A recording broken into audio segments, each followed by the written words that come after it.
একটি ঘড়ি 10% ক্ষতিতে বিক্রয় হলো, 45 টাকা বেশি বিক্রয় করলে 5% লাভ হতো। ঘড়িটির ক্রয় মূল্য কত? তাহলে ঘড়িটি 10% ক্ষতিতে বিক্রয় হলো।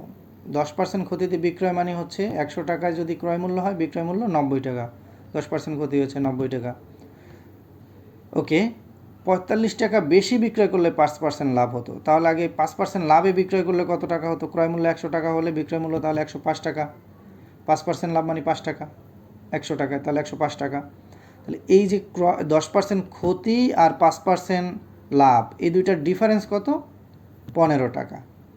ওকে, এর মানে 15 টাকা বেশি হলে ক্রয় মূল্য 100 টাকা।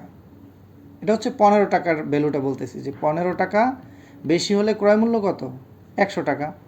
তাহলে 1 টাকা বেশি হলে ক্রয় মূল্য 100/15। তো আমাদের বের করতে হবে কি? 45 টাকা বেশি বিক্রয় করছে। ওকে, তাহলে 45 টাকা বেশি হলে ক্রয় মূল্য কত হতো? 100 × 45/15 = 300 টাকা। এটার অ্যান্সার কত? 300 টাকা।